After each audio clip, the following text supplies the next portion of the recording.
Self-destructive behaviour is a widespread human issue that hasn't received much professional focus, possibly because it's often seen as a symptom of an underlying problem like addiction, depression, or personality disorder. But many people don't fit into a standard diagnosis and still struggle to break free from self-sabotage. All too often, our actions take on a life of their own, trapping us in a cycle of misery that we can't escape, even when we know it's harming us.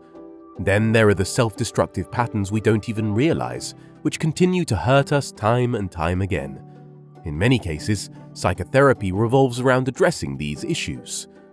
The truth is, there are powerful forces within us that resist change, even when we can clearly see what would be good for us. Breaking bad habits is tough.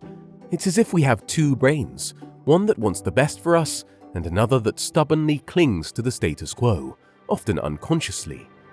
New insights into how the brain functions are helping us to understand this internal conflict, offering guidance and hope that we can do more to overcome our fears and resistance.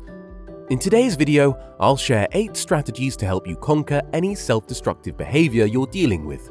Plus, I've got some bonus tips on how to prevent relapse on your journey to recovery. Many of us find ourselves stuck in a cycle of making the same mistakes and struggling with bad habits without understanding why. Procrastination, lack of assertiveness, disorganization, smoking, overworking, poor sleep habits, inconsiderate behavior, compulsive shopping, internet addiction, and even drug addiction or self-harm are some examples. Usually, we know what we're doing to ourselves and keep promising to reform. Indeed, we try often enough, but these habits are hard to break. Every time we try but fail, we become more hopeless and more critical of ourselves. Self-destructive habits like these are the greatest source of unnecessary misery in our lives. To overcome that self-destructive habit, you need to do these things. Number 1. Focus on one self-destructive habit you want to change. It can be anything: a substance abuse problem, a behavioral addiction like procrastination, not being honest, not being assertive, isolating yourself, destructive eating patterns, or something that's genuinely holding you back. Number 2. Spend a few days studying your bad habit. Take notes on your habits to uncover any hidden triggers. Like, does it happen at a certain time of day, or when you're in a particular mood? Maybe it's when you're hungry, or after too much caffeine. Sometimes it could be something someone says, or those pesky distractions. Jot down what happens next, too. How do you start that bad habit? What are the consequences of your actions? And how does it make you feel about yourself? Do you end up feeling guilty or ashamed?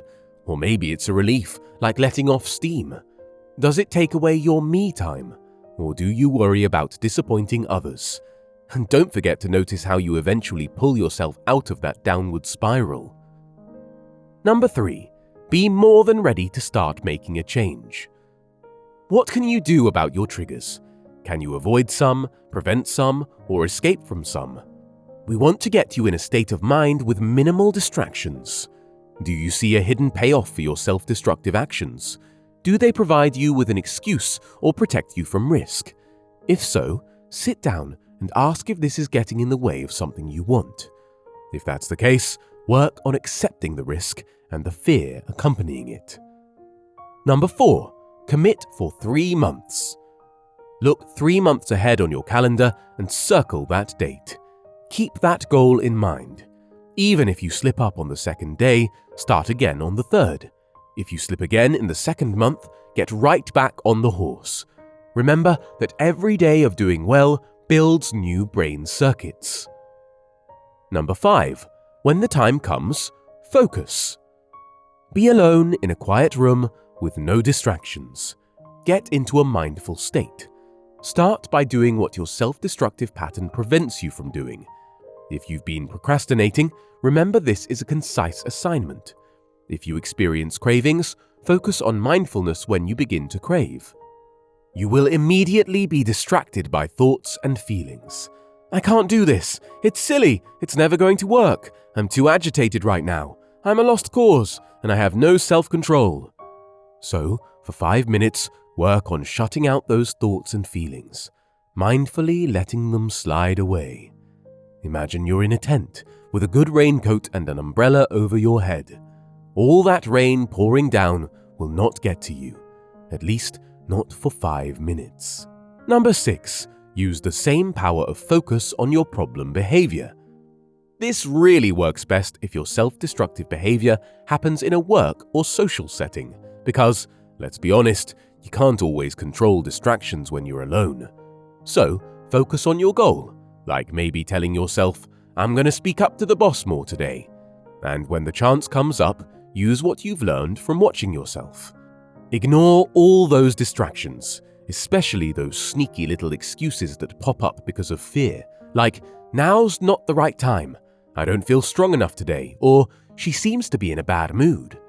Just let those thoughts slide off you like rain on a raincoat, and go ahead and do what you need to do. Number 7. Consciously practice willpower. We've talked a lot about how willpower isn't just something you're born with. It's actually a skill you can learn and practice. Picture a tiny willpower muscle in your brain, right above your right ear, that gets stronger and rejuvenated each time you use it. Be gentle with that muscle. Don't push it too hard, and try to stay away from situations where you might fail. Just remember to keep exercising it daily, like going to the gym, and slowly increase the challenges so your willpower muscle gets stronger and stronger. Number 8. Give yourself a break. Ultimately, your self-destructive behavior is motivated by fear, sometimes fears that have been with you for a lifetime. Learning to face fear is no picnic, and it takes time. It's no wonder that astronauts and the guys in SEAL Team 6 are in their late 30s. It's taken them 15 years or so of practice to put aside the fear that anyone would feel taking the risks they do. You don't become fearless if you're sane. You learn not to pay attention to fear for a while, trusting in your training. And right now, you're training yourself. So, the next stage is, how do you ensure you don't relapse on your healing journey? Here are some tips that you can employ. You see, the key to avoiding a relapse is to keep practicing and strengthening those good habits.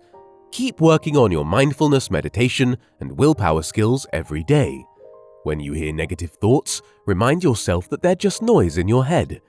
When you're feeling stressed, take a break and clear your mind. The more you practice, the easier it gets. By making these new habits a part of your intuitive self, you'll handle stress better and make wiser decisions without even realizing it. As you work on mindfulness, get to know yourself with a kind and curious attitude. Appreciate who you are right now, not who you think you should be or who others say you should be. We all have our own struggles, but remember, you can get better at living life. So, when making decisions, do it mindfully, not impulsively.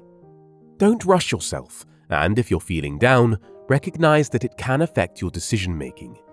Keep in mind that taking the easy route or giving in to temptation might make things worse. Pay attention to your thought patterns and beliefs. If they're different from society's norms but work for you, embrace them. Judge yourself on how you handle your feelings rather than the feelings themselves. Listen to what your emotions are telling you. Guilt, shame, fear, and anger are all important messages. Figure out their meaning and use mindfulness to understand them better.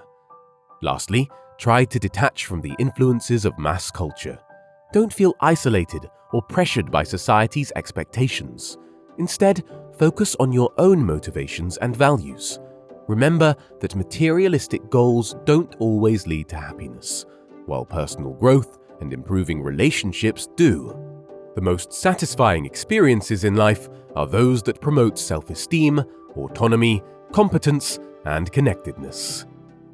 Undoubtedly, we all have our share of bad habits, like procrastinating, overeating, or not exercising enough. If they don't get out of hand, they won't cause too much harm, but they can still make us feel guilty and chip away at our self-esteem. Now, guilt can be useful if it pushes us to change, but if we don't, we just end up carrying that extra burden around. Some bad habits might affect our work and social life, like avoiding the spotlight, not speaking up, putting things off, or staying stuck in a bad job or relationship. Or maybe you're doing things that directly harm you, like drinking too much, using drugs, self-harming, taking unnecessary risks, getting into fight, or dealing with an eating disorder. But here's the good news. There's a solution. If you follow the 8 steps I've talked about in this video, there's perhaps no self-destructive habit you can't overcome. These tried and true practices can lead to positive results if you stick with them. Thank you for watching. Kindly give this video a thumbs up and don't forget to subscribe to this channel for more helpful content. Until next time, have a great day.